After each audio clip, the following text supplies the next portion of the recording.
प्रश्न दुसऱ्या मिनिटात सांगतात, तिसऱ्या मिनिटात बाबासाहेबांनी समोरच्या अधिकाऱ्याला फोन केला पाहिजे आणि चौथ्या मिनिटात माझं काम फत्ते झालं पाहिजे. हे प्रत्येकाच्या मनातली अपेक्षा आहे, त्यात काही वावगं नाही. पण काही प्रश्न असे क्लिष्ट असतात की त्याला वेळ लागतो. काही मंडळींना वाटतं की आपण प्रश्न हे मोबाईलद्वारे सांगितले पाहिजे, बाबासाहेबांनी ते ऐकून घेतलं पाहिजे आणि फोनवरून आमची कामं झाली पाहिजे. माझी सर्वांना नम्रतेची विनंती आहे, विशेष करून ज्येष्ठ मंडळी, तरुण सहकारी, माता भगिनी तशा कॉल करत नाहीत आणि कुणाचा आला तरी मी त्यांना सांगतो की बाबा पुरुष मंडळींना उद्या सकाळी ज्यावेळेस मी वेळ देतो त्यावेळेस बंगल्यावरती या. काही इमर्जन्सी प्रश्न असतात ते फोनवरून सॉल्व्ह केले जातात. माझ्याकडून भविष्य काळात सुद्धा ते सोडवण्याची ग्वाही मी तुम्हाला देतो. पण काही प्रश्न क्लिष्ट असतात, ते समजून घेणं गरजेचं असतं.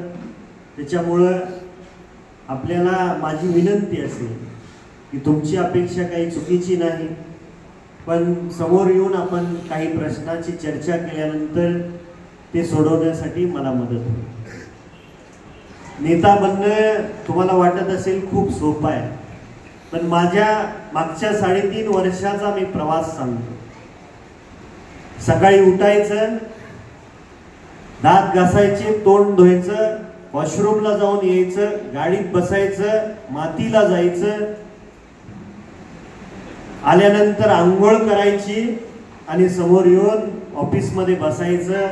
11, 11:30 पर्यंत घरी थांबायचं, गाडीत डबा घ्यायचा आणि मग दिवसभर ज्या ज्या ठिकाणी ज्या काही सांत्वनपर भेटी असतील, लग्न असतील, उद्घाटनाचे कार्यक्रम असतील किंवा पक्षाच्या बांधणीसाठी लागणारा वेळ खर्ची घालायचा. काही वेळेला 16, 18 तास काम करावं लागायचं आणि शेवटची 8 महिने मला माहित होतं की उमेदवार कोणी असला तरी आपल्याला शेवटच्या महिन्यामध्ये जास्त कष्ट घ्यायचा आहे आणि मतदारसंघावरती लाल झेंडा फडकवायचा आहे. त्याच्यासाठी झोप आणि भूक हे आपल्याला बाजूला ठेवायचे शेवटच्या महिन्यात. म्हणून मी शेवटचे 8 महिने शरीराला असं वळून लावून घेतलं होतं की फक्त 4 तास झोपायचो आणि 1 वेळ जेवायचो.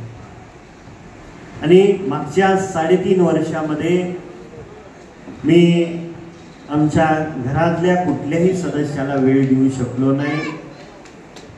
मागच्या 12-15 महिन्यापूर्वी जी मला झालेली मुलगी आहे तिला सुद्धा वेळ देऊ शकलो नाही. एवढं कष्ट फक्त स्वर्गीय आबासाहेबांच्या विचाराचा लाल बावटा फडकवण्यासाठी तुमच्यासोबत मी घेत होतो. हे सांगण्याचं कारण एवढंच आहे की प्रत्येकाला वाटतंय की बाबासाहेब देशमुख आमदार झालाय, आमदार होणं सोपं नाही, पण त्या खुर्चीवर बसल्यानंतर किती कष्ट घ्यावं लागतं हे तुमच्यासारख्या कार्यकर्त्याला माहीत असणं गरजेचं आहे, कारण तुमच्या खूप अपेक्षा वाढलेल्या आहेत. काय हे मी सांगतोय कारण प्रत्येकाला वाटतं की मला वेळ मिळाला पाहिजे. तुम्ही हक्काने मला वेळ निश्चितपणे मागा, पण काही गोष्टी या समजून घेणं तेवढंच गरजेचं आहे. या विजयामध्ये ज्या पद्धतीनं तरुण अधिकाऱ्यांनी सांगितलं, सहकार्यांनी सांगितलं की पुरुषा एवढाच महिलांचा वाटा आहे, आपण एकदा महिलांसाठी टाळ्या वाजवून त्यांचं अभिनंदन करू.